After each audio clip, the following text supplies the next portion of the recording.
Are you playing bored of woodworking? Get excited again with Fisheye's Make Your Own Sandpaper Kit.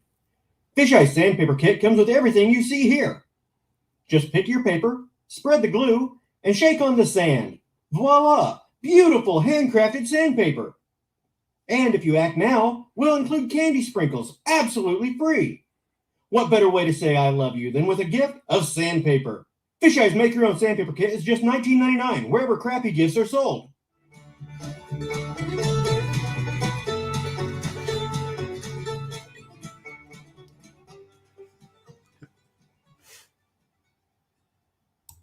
Hi, everybody. Thank you again to Fisheye for his wonderful sandpaper. I guess that's our version of pigeon jerky. But it's good to see everybody here. We're starting sort of on time. We got 12 people watching so far. And I'd like to introduce quickly my co-host, Mr. Jim Bouchard. Hi, Gary. Fans, folks. Thanks for stopping in. How's everything in Brampton? Brampton. It's here and you're not.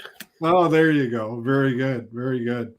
And I'd like to also introduce, for the first time on our show, Mr. Robert Camarda. Hey, Rob. Hey, everyone. How are you guys? Good. Hi, Rob. We're all doing good. Aviano is correct me if I'm wrong, is an Air Force base in Italy? It's an Air Force base in Italy, but the word Aviano means soaring in Italian. Oh, very good. Okay. Yeah, that's why I came up with the name. You know, You've got wings? Say that again? You've got wings? You can fly? No, I got 4 props though.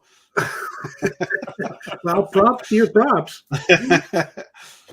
Yeah. Now you're flying mostly commercially, right? Not so much recreational. Correct. I started more recreationally, just really enjoying flying, and not even for filming or editing or things like that, which I'm horrible at editing.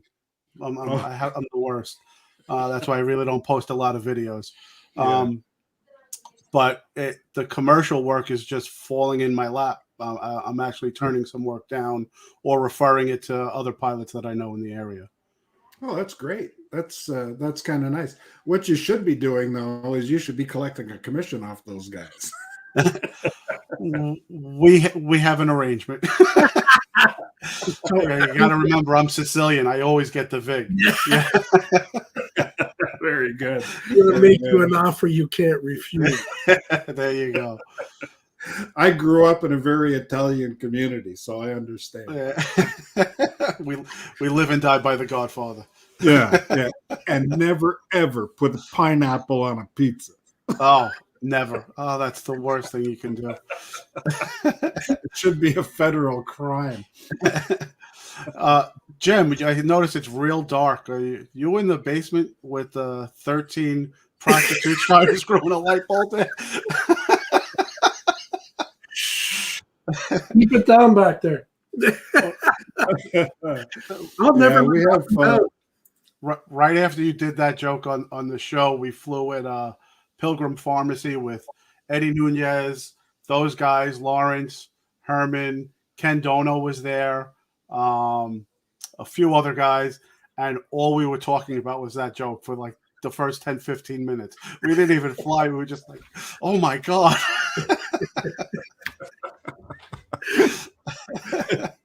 How many? I was surprised. The couple that I told that to, I was surprised that they took it as well as they did. Yeah, that was a great joke. That caught us all off guard. Oh, I'm gonna play a 2-second clip here.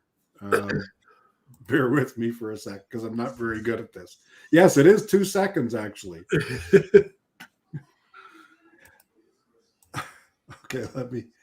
Okay, how do I do this? See, I'm so bad at this. Here we go. So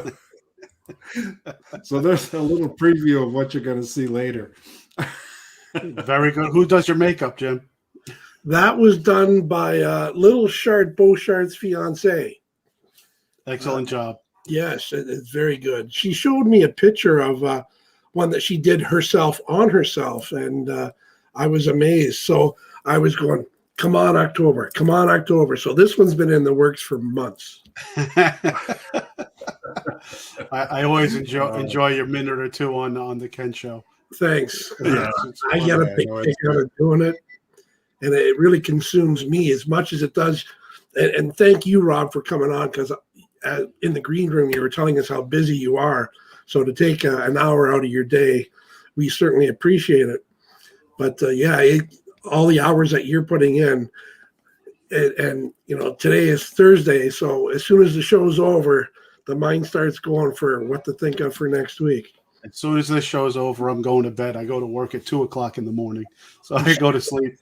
I have not been able to stay up to watch Ken shows live, but I watch it every Saturday morning. Yeah. And I know where I should be in my workload based on the time frame of his show. So I can judge where I'm at, if I'm behind or I'm ahead. Yeah. No, it's sort of a tradition here. As we like to do this and give everybody a chance to grab a drink and something to eat and have a little nap before. Well, actually, we're here to bore people to sleep so that they don't have to watch Ken's show. Is this the 6th episode, 5th or 6th episode now? For us, it's number 10. Oh, it's 10? See, that's how far behind I am. Oh, yeah, this is 10 for us. Wow. And I'm just taking a quick peek at the chat here to welcome some folks in. Fly Zone Drones is here. Roger from Canadian Drone Hub. Barry, Northeast. Now, any dronalist, is that Northeast or New England? I'm not sure. I think it's North. And Andy L. Smeghead is here. He's got his picture up on the wall right there, right? And I think any dronalist is I'm sorry for interrupting. I think he's from Rhode Island, or at least I met him at a Rhode Island meetup. So he's in that Boston, New England area. Yeah, so it's probably New England dronalist rather than Northeast. I don't know. Well, New England is in the Northeast, right? Yeah, same area. Mudball's in with us. He's on the wall. Mudball and Fisheye. And he's watching live tonight. He's not driving. Yeah, not bad, eh? And Sudbury Drone. He probably recognized Sudbury in that intro, if he was here early enough. Ray Kelly's on the wall. Hey, there's Captain Ray. He's a great guy. I've flown with him a few times. The last time I Oh, flew yeah. with him was at the Shoreham Nuclear Power Facility out in Eastern Long Island. Great. That's right, and that's where I got that picture. That's right up there. Oh, yeah, that when you that is such a horrible picture of it. My eyes are closed. I can't see. Oh, Art from Artco Drone Solutions is here. I'm going to have to give him a wrench. That's his first time in here. So, yeah. So we got quite an array here. But anyway, thanks everybody for dropping in. Share this out. Get your friends to join us. More the merrier. Yeah, I see. El We got Smedgehead 24 is in people the chat. Yeah, he was joined us. Yeah. Oh, So you're doing a lot of commercial work. Is it correct. Construction stuff or? A lot of roof inspections. I am doing a weekly. And everybody froze. A weekly inspection at an Amazon project right in my town. It's literally a half mile away. I could almost find the drone from my front stoop. Yeah, that's how close it is. But Amazon is putting up a huge facility in my town. It's nice. massive. Yeah, it's going to have 26 miles of conveyor belts inside. That's how massive it is. Wow. Jeez. Yeah, and the more they automate this stuff, the cheaper it gets for them to do this stuff. Mike Roche is in the chat from Syracuse, New York. Hi, Mike. Yeah, I've got a commercial job that I'm working on. I was showing it to Jim earlier, and it's a big greenhouse project, and it's insanely close to my house. I can sit in. The other day, well, the first time I flew it, I sat in my gazebo and launched my drone off the hot tub and did a complete orbit of the thing, as practice. I like to show up on site, so I've got the vest and the hard hat and stuff. At least they know that I'm there and not just sneaking up on them. So, but it's almost too handy, right? It's the work, like I said, the work that I've been doing, fortunately, has been pretty close to my house. Not that I've been able to fly from my hot tub, which is great, but everything's been within 20 miles, so it's short drives, and everything's been on Long Island so far. I think there's only like 500 registered drone pilots on Long Island the last time I checked, which isn't that many. The airspace is a little complicated. But there's not a lot of competition. I'm sure everybody with the real estate agents, they don't really understand the laws yet, that they could be fined when they're not using a Part 107 pilot. Yeah. So it's to get in with some real estate agents, it's been a little rough. Yeah. They don't want to pay a fair rate because they're like, well, my cousin can do it for $50. Well, that's great. That comes with a $10,000 fine if you get caught. Not just for the pilot, for the agency as well. Actually, I think it's more for the agent. Well, up here, it's more for the agency than for the pilot. The pilot gets a pretty hefty one, but the agency really gets it. Yeah. But up here, you can fly with a basic license. It's $10 and an online test, and you're good to fly commercial. Oh, okay. I went to the advanced level so that I can fly closer to the airport and flash off a little badge that says I am advanced, And so you have a basic license. Would that be similar to like a trust certificate here in the United States? And I have a trust certificate too. Okay. So. Okay. Yeah, I do as well. I have the trust. I have a Part 107, and then I took the Recurrent, even though last September I got my Part 107, but the Recurrent gave me the ability to fly at night. Oh, cool. That's good. But Gary has an advanced license here in Canada, so he can do it all. I just have a basic. Okay. Yeah. But you can fly commercially, Jim. Yeah, you had mentioned that. Yeah. I I did my Recurrent, and in Canada, your Recurrent is absolutely ridiculous. What they do is you do it online, right? And they ask you the question, and then they give you the answer. So you copy and paste it. So it's not multiple choice? Nope. Wow. Nope. Wow. But Here, the correct answer is given. So you double click it and you hit Command V or Command C to copy, and then you go down the line and you can click Command V and you get 100%. The Recurrent is similar here in that it's multiple choice, and you go through a small presentation for each segment. I think it was 3 segments. And if you get anything wrong, it tells you what you got wrong, and then it gives you the opportunity to correct your answer. And then you correct your answer. You have to get 100. It's impossible not to get past it and not get 100. Yeah, So yeah. it's very easy, and it's free. See, one of the differences we have up here, in order to get your advanced, you have to hire a flight instructor. Wow. To watch you fly. You actually have to fly to get your advanced. It's not a paper test. And what is that instructor looking for? He's looking for safety. He's looking to see how you fly your drone, right? He asks you to do some maneuvers, do an orbit, do this, do that, asks you questions about the airspace, how high or how far do you think you are away, right? Don't look at your screen. How far is your drone? He asks you those questions, right?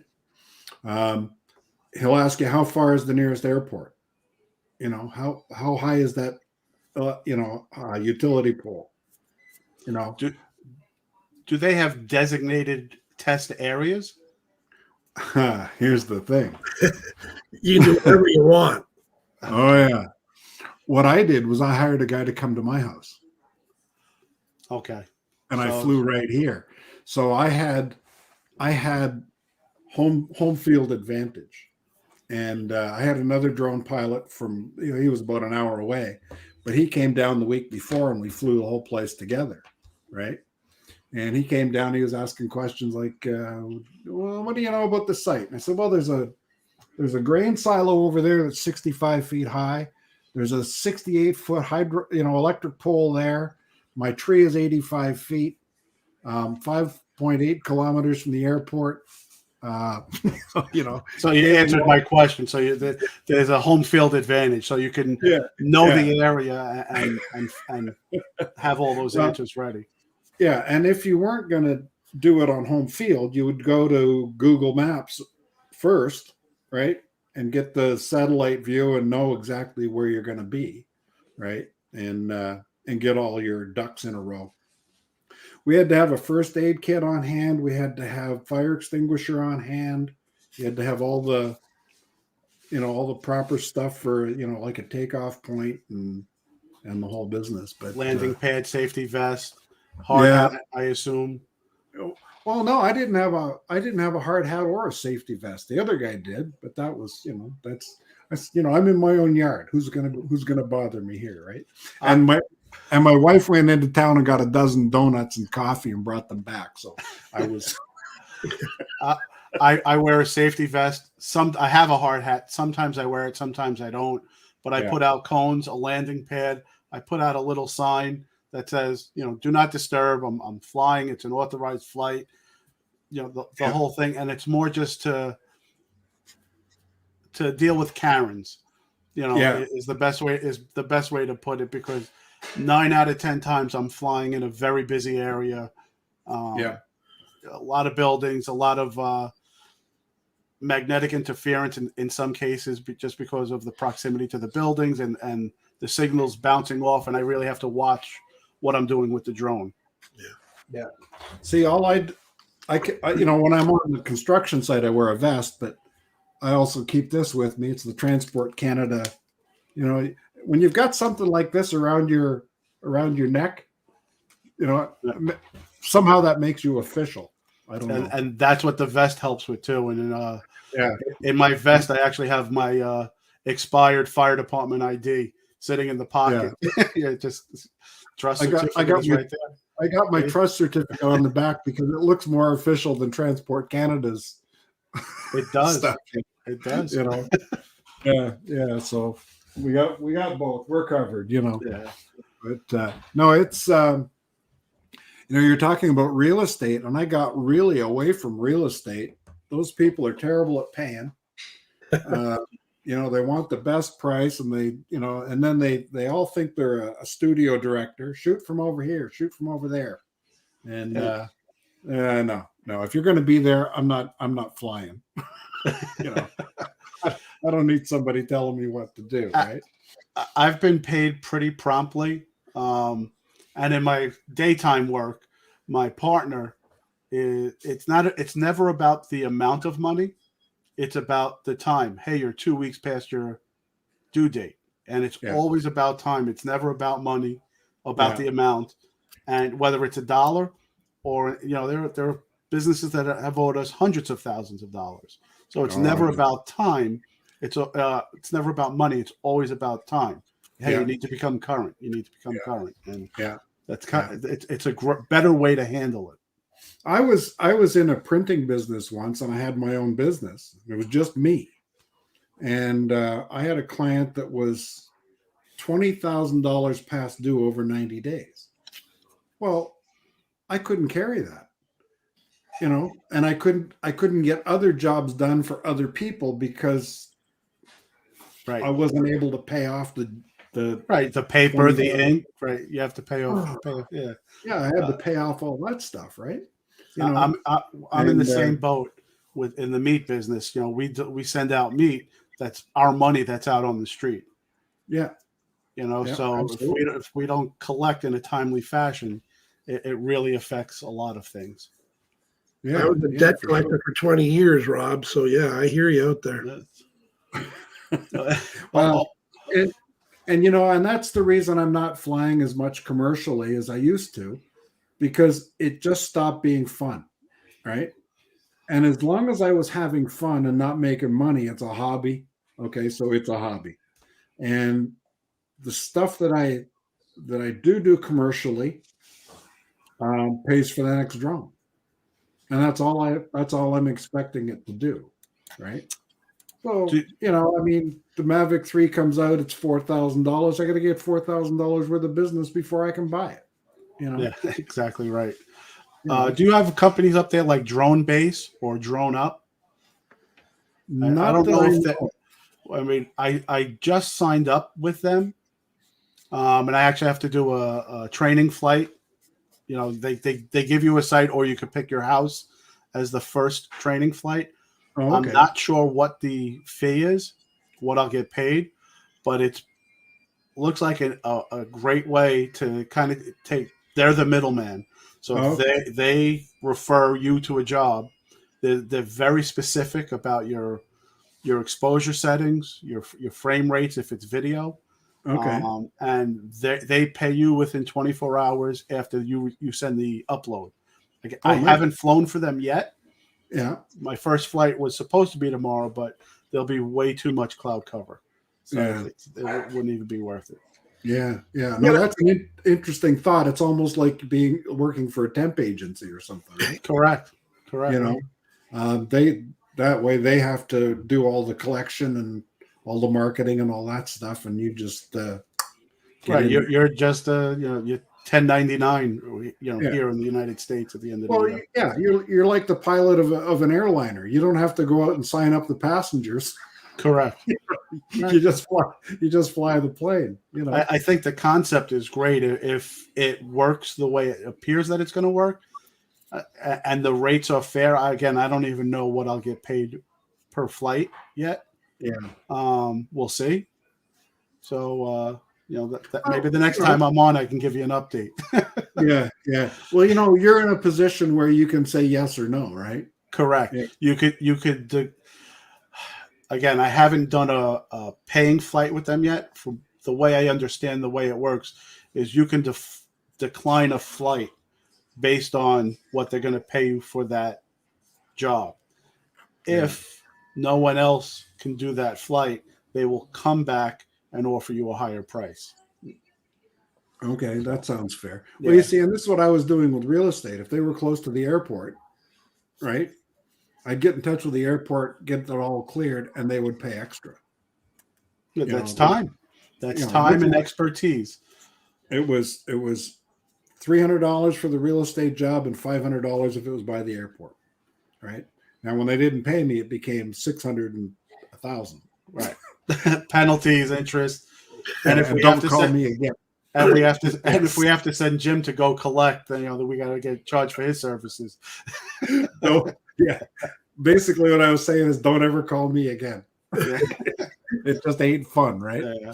Well, when I've run into a few instances with people not paying in a timely fashion, or actually, I really haven't run into that enough.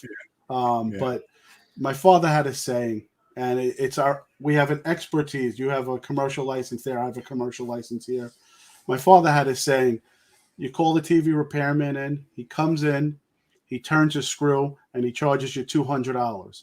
And you say to the TV guy, you just turned a screw. Well, why are you charging me $200? Well, I knew what screw to turn. That's what you're paying for. You're paying for his experience. You're paying for his knowledge. Yeah, that's exactly right. I've said that before. I've said it on this show too. You're not buying that hour. You're buying the 20 years it took to get me to that hour. Right. Exactly right. Yeah. I got a question, Rob. Jim's Groening has joined us. Unlimited Vertical has joined us. I hope I'm not missing anybody. Newfoundland Drone. Oh, Bill, Newfound Drone. Newfound Drone took me on a wonderful bicycle ride today on his channel. He's got an electric pedal bike, and he went out and took a little trail ride up a trail, made coffee, had a coffee up in the bush there, and it was delightful. So, take a look at everybody that's in the chat. Take a look at all those channels that you see, and go back and take a look. Just give them a view, and if you like what you see, make sure you subscribe, hit the like button, leave a comment, do what you need to do. But there's a lot of people out there that really deserve the support, and yeah, it's a great community, but man, we all gotta support each other. Yeah. The drone community has been great. Again, with what's been going on over the past, 18, 19 months, almost 2 years now. I kind of really lost a lot of faith just in people in general and politics and everything. I don't watch the news anymore. I absolutely don't. Other than traffic and weather, I'm out because I'll just get angry all the time. The people in the drone community, everyone who I've met, everyone is friendly. They want to share their knowledge. They want to learn from you. I can't say it enough. Everybody's been so nice in this community. Yeah, I always forget to put my little banners up. No politics, religion, or racism.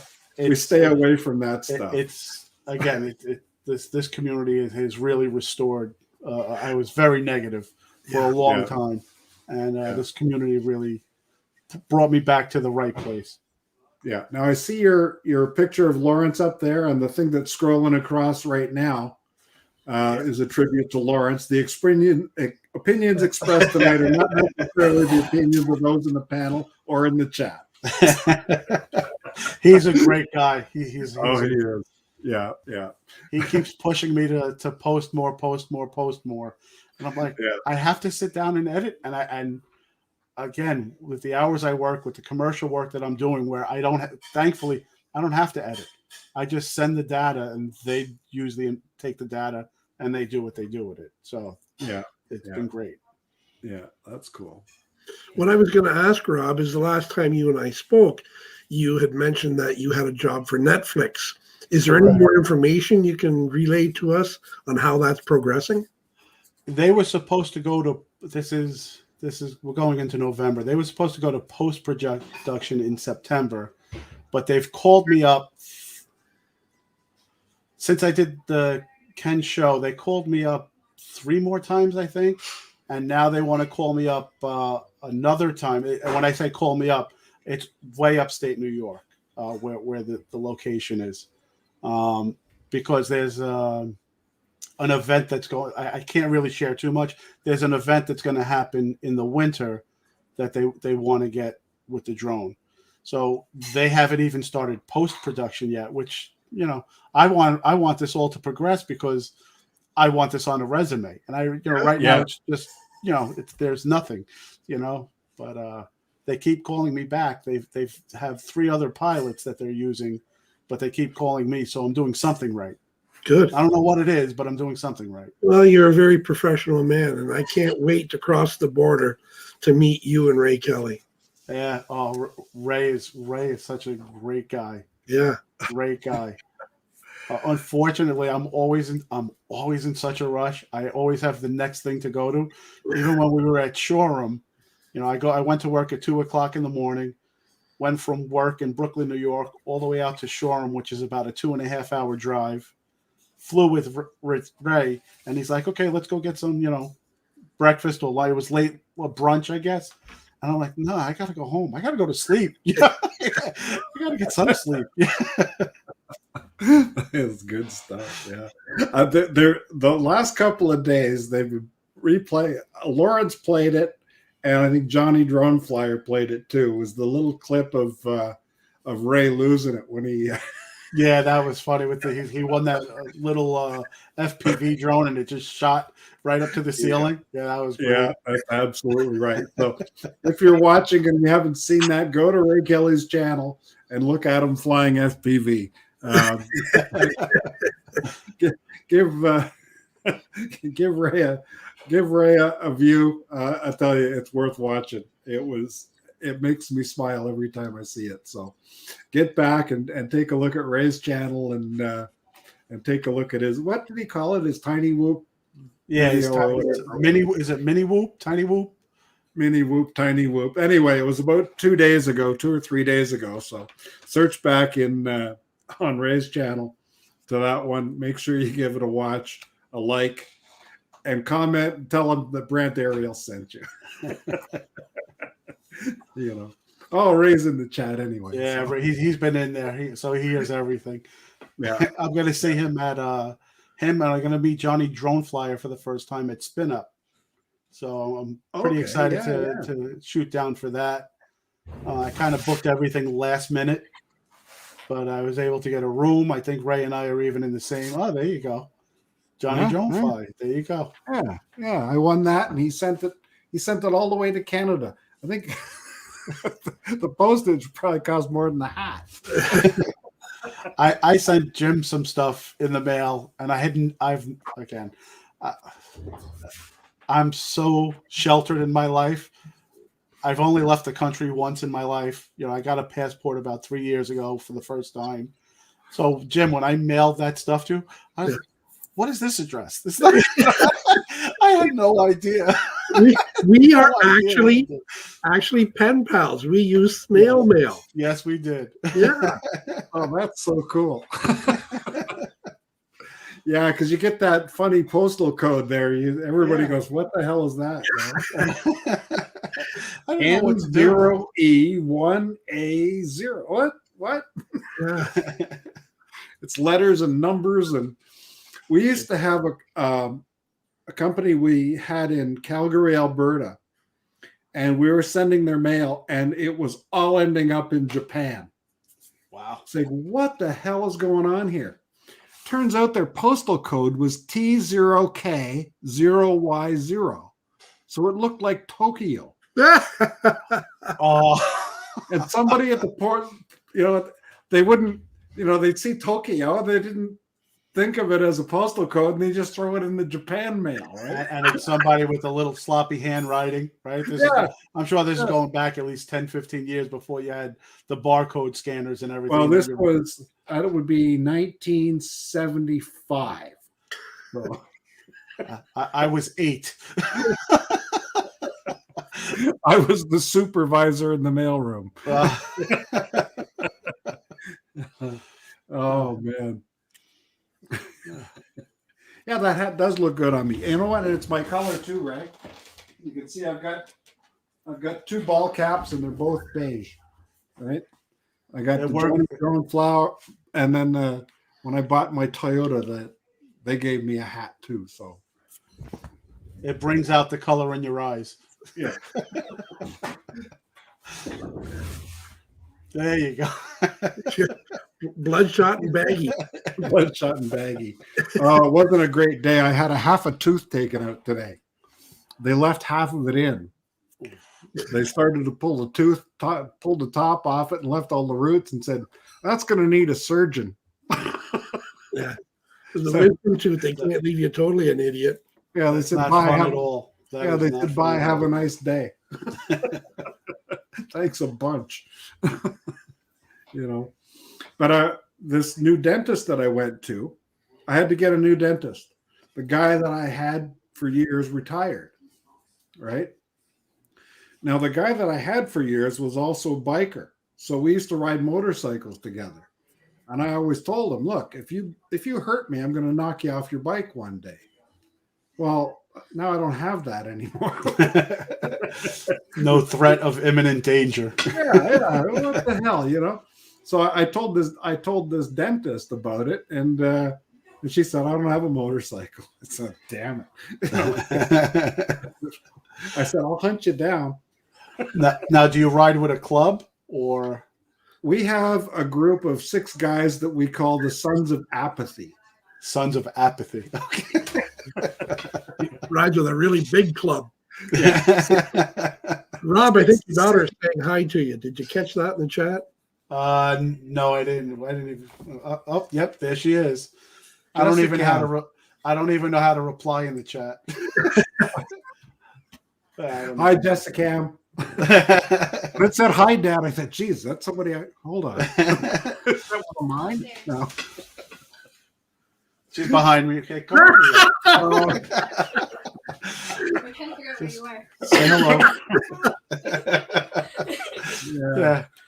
And then this day of technology, we text each other all the time. We don't even go room to room. Oh, I know. Each side of the couch sending a text. That's crazy. I just got a text from my wife. She says, "How's the freezing?" I said, "I'm good to go." And she goes, "Where are you going?" I texted her back, said, "I'm live, by the way." Boy, we're technology, eh? No, I've got 2 kids, and they're both only children. So, wait, say that again. They're 2 kids, and they're both only children. yeah.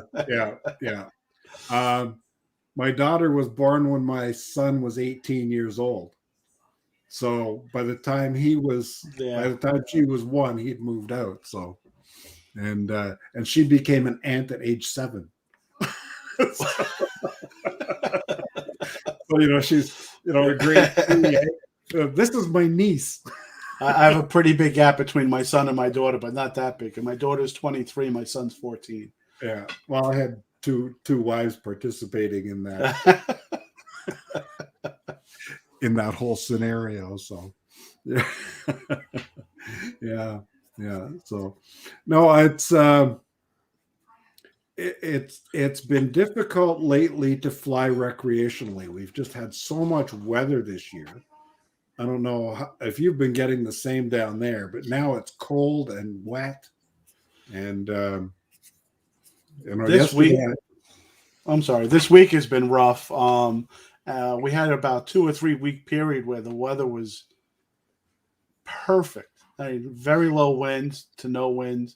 But prior to that, we had Hurricane Ida come through. Oh yeah, which hit New York pretty hard. Really with rain, just with, like 6 to 8 inches of rain in a 2-hour time frame. It was just a ridiculous amount. Oh, it's and we don't get those hurricanes up here like you do down that way. But one year, Rob the dentist and his brother and I went to Laconia, New Hampshire. And, oh, God, this has got to be 10 years ago. Jeez, am I getting old? But we went down, and they had just downgraded the hurricane to a tropical storm. And we rode through that going to Laconia on motorcycles. Oh, that 80-mile-an-hour winds in the rain.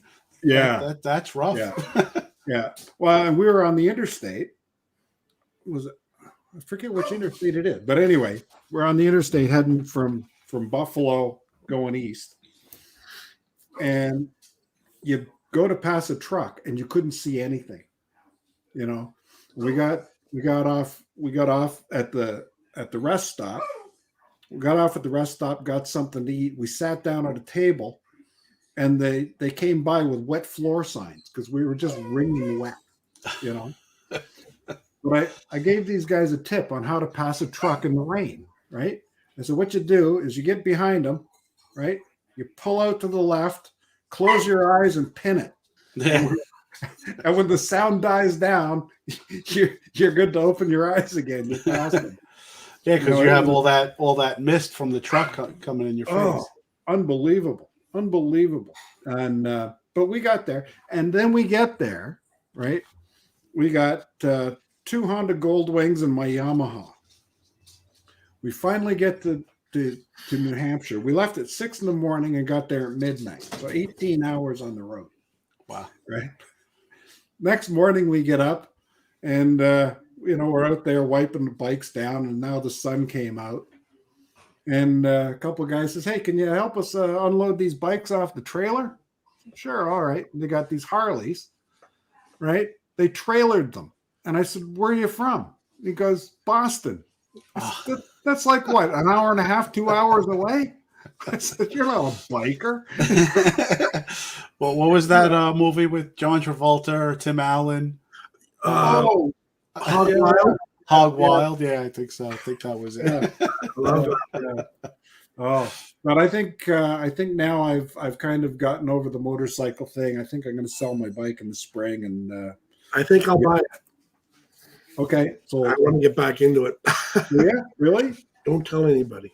You've seen my bike? Yes, that's why I said I think I want to buy it. Okay, I'll give you a deal. Done. Oh, Yeah. Do you want it before the winter? I don't think so. Oh, damn it! So I have to move it in the garage. I'll put it under the cover and I'll put it in the gazebo out back. Is that all right? And what kind of motorcycle do you have? I got a 950 Yamaha Tourer, so it's basically a 1 liter bike with windshield and all the saddlebags and all that good stuff. You know, It comes in a bag. That's extra. well, it's got the hard bags on the back. Oh, You can pack everything you need for a whole weekend. You know. yeah. Yeah. As a we've done- kid, the largest thing I rode was a MX-80, and then I lived in Arizona for a few years, and I had a relative that had a little too much to drink, so he couldn't take his motorcycle back, and it was a big Harley. So his wife took him home in the car, and then I didn't have a motorcycle license or anything. Hopefully there's no cops from Arizona here, but I drove his bike about 6 miles. And I was fine when I was going straight, but to turn at slow speeds on a heavy motorcycle, when I couldn't even get past third gear. And then when I got to his house, I couldn't even get out of third gear. So I was like holding third gear the whole way through. Man.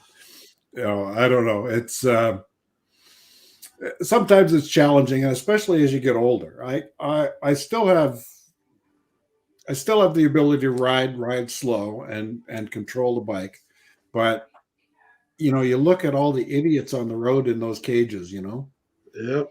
and you just kind of go, wow, do I really want to stick my flesh outside the car? Not really.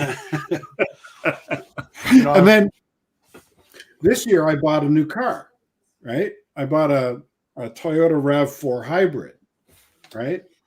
And I hadn't had a new car. Well, the car that I had was like 2007. But now you've got radar cruise control, assisted steering. I was going to a football game last week and got stuck in traffic for 40 minutes on the highway. And I just put it in automatic and just sat back and watched it. I didn't even put the steering wheel or any of the pedals for half an hour. Wow. The thing just kept up with traffic and, stop and start and stop and start. The technology now is great. My wife won't drive it. She's oh God, no, oh no, there's too much technology going on. But it's like flying your drone. You trust the tech, right? You take your hands off the sticks, it's going to stay there, right? My wife has a Tesla and she has the auto drive, which is not fully developed yet. I'm very uneasy the few times that I've put it on. There are times where if it's a sunny day and you're driving underneath a bridge, it detects that as an object, so it starts braking. So you jerk forward, you're like, you get scared. Wow. So and I don't know when they automatic brake, do the brake lights go on? Yes. Or okay. Yeah, mine do. Okay. The other thing you were talking about, if you're driving and it's dusk, right? The automatic headlights come on, right? But when you go under a bridge, the high beams go on. The high beams go on. Yeah, because it's got automatic high beam. So it goes, oh, it's really dark now. Or if you're driving during the day in bright sunlight and you go under a bridge, the headlights will come on and then they'll turn off when you get and out. they turn off immediately. Yeah. Whereas you would normally leave them off, right? And I think the driving public knows that, automatic headlights, they don't think you're flashing them anymore. But when they first came out, they think you're like, why? What did I do? I would think that because I think everybody's a jerk. No, it's interesting, the technology, like this hybrid thing is it's wild. I just drove 600 kilometers on 38 liters of fuel. So 600 kilometers, what, 370 miles, something like that? You're asking me to do math? That's not going to happen. He can't edit. Our gas is expensive. We're at about $5.50 a gallon, right?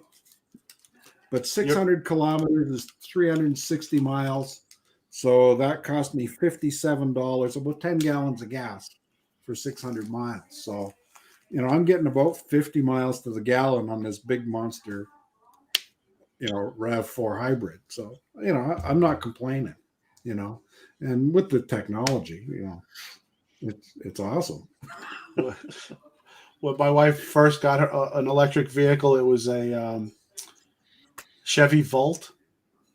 Oh, yeah. Right, which was which had an engine, but not unlike a Prius, the vehicle never ran off the engine.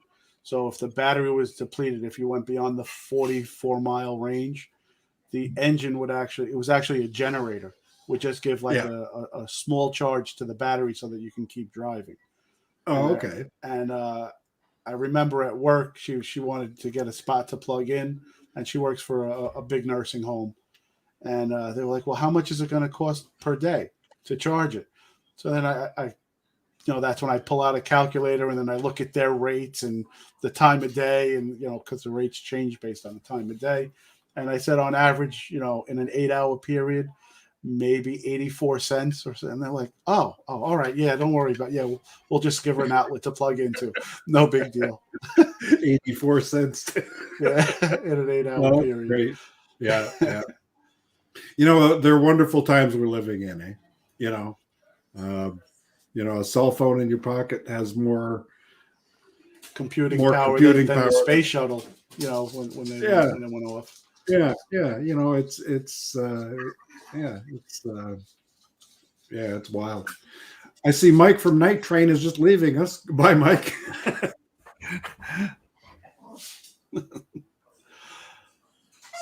I think the first space shuttle only had 512K memory. Don't quote me on that, but it was, at the time that was a lot when you think about it.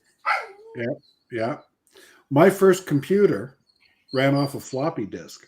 Yeah. The operating system had two drives. You put the operating system in one drive and your storage in another. And I think it was 5K was Yeah. the total I number. had a Yeah. Commodore PET, which was 8K, I believe, if I remember, and it took its Yeah. information from a cassette tape. Wow. Is literally just a cassette tape that you put in, and that's how it stored the data. Wow. Wow. And I've seen them also with VHS videotapes, so yeah. I see Ed from Love My Drones has joined us. Thomas Ariels from Ireland. Thomas O'Sullivan is here. Love My Drones. Ed, I hope you're well. D&D Aerial Views. It's hard to keep up with everybody. Drone Rob, not you, the other guy. No. D&D Aerial Views had an 8-inch floppy. Now you're bragging. Wait a minute. Had a what?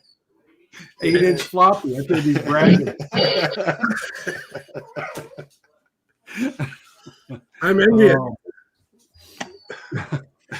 Envious, yeah. So we got about 8 minutes left. Anything we want to wrap up on, or everybody? You've got a show coming up tonight, Jim, on Ken's show. Yeah, a little Halloween edition. Okay, that should be a good one. I hope so. Yeah. And Rob, what are you up to this weekend? Just getting the smoke machines ready, the lights up, getting ready for the trick-or-treaters to come through. I kind of do a pretty big show with lights and digital decorations and stuff like that. Good for you. Yeah. We've got a graveyard set up in the front yard, and I've got chains of limbs hanging off the lamp post. I've got one of the behind me here in the basement. Yeah. I try to balance the full gore and kid friendly. I have a cemetery in front, and I don't want to make it too. I mean, I would love to make it really gory, but I don't think the kids would come to the house. Oh, well, the one place I lived, we used to get people that actually came. We haven't had a kid in our house in 15 years. We're just out in the middle of nowhere. But the one place I sat 2 lawn chairs on the front porch, and I had a stuffed pair of coveralls on one with a pumpkin for a head. And then I dressed up in the other one with a sock over my head. And the kids would come up, and I'd kind of move towards them and go, boo. And this one lady just had a fit. You asshole. Why would you do something like that? I guess there are Karens from every time period. Oh, man. This is going back. This is probably about 1990. So we're going back 30 years. Last century. There was Karens back then. Yeah. But yeah, just everybody was having a great time. And then this one lady's like, you asshole. There's always one. Yeah. There's always one. What was it? Highlander, there can be only one. There's always one. Oh, and Bob Casey's here. Just got in from dinner, but he made it. Good job, Bob. Now, what I've told people in the past is to make sure you ring the bell so that you don't be late. Hold on. There we go. Share, like, and subscribe, and ring the bell so you're not late for next week's stream. And I'm also going to remind everybody to stick, once we go off, 5 minutes or so, to stand by for the outro. There's some nice surprises in the outro. I've never done an outro before, where we go off and then we play something at the end. But this will give everybody a chance to interact in the chat and let me know what you think of the outro. Jim, you've seen the outro, so you know what to expect. Nobody else knows. This is. Is it Gary? Is it you singing at the end like Ken used to do? No. My mother used to say that as a singer, I made a great sewing machine. It's funny. I grew up in a family of Swedes, and they knew like 4 jokes each, and you'd hear the same joke all the time. And the worst of them was my grandmother. She would tell this joke, probably at Christmas dinner every year. She'd say, and with a Swedish accent, I went to my doctor, And he asked me if I'd ever been bedridden. And I told him, yeah, sure, and twice in a canoe. Just what you want to hear from your grandmother. Oh, plenty of times and twice in a canoe. That's man. Yeah. But no, it's funny. Camarda doesn't seem Italian to me until you started mentioning and reminds me of my childhood living across the streets from the Simbolis and the Sebastianis. It's not a common Italian name, so anybody that has it is probably related somehow. I've never looked up the history, or I have some family members that are like, we should do a DNA test, and I go, no. Half our family will get convicted. They'll link us to crimes. We can't do that. A buddy that I worked with, his name was Johnny Centorino. And Johnny's mother went to Italy. It was his mother or his grandmother. Anyway, she came back from Italy, and she says, Johnny, I got you a present from Italy. And she hands him a keychain, and it says Jane. Johnny's wife looked at it and says, "Oh, Jane. Who the hell is Jane?" Jane. No, that's Johnny.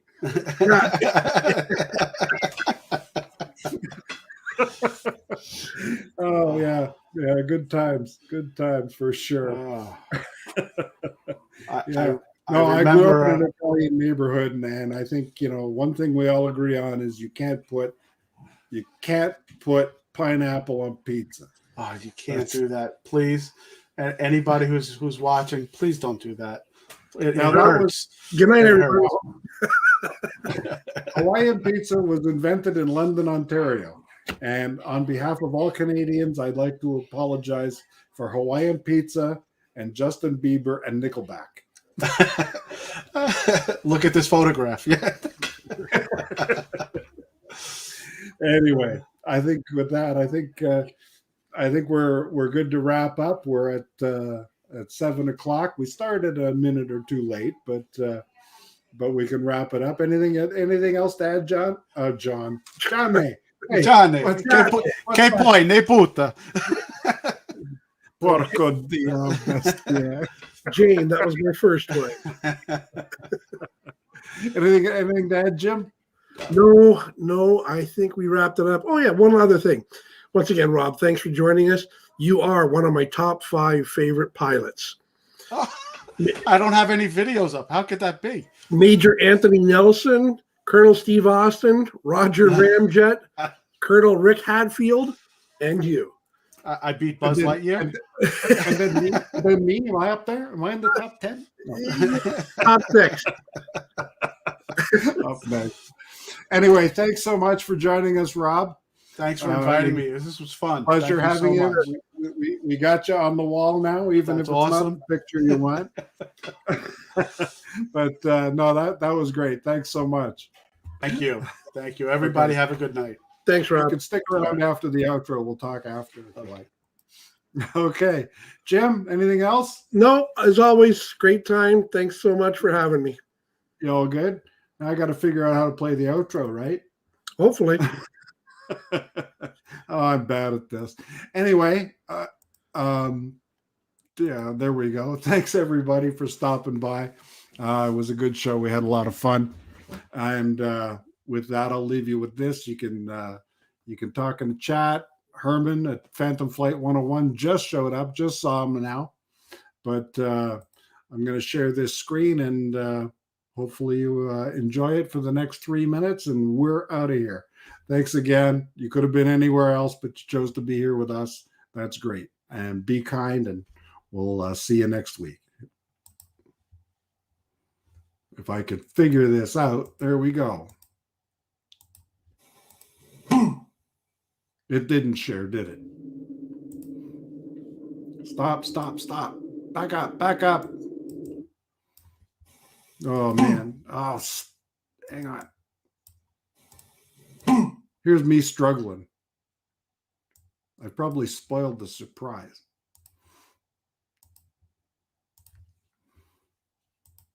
There we go.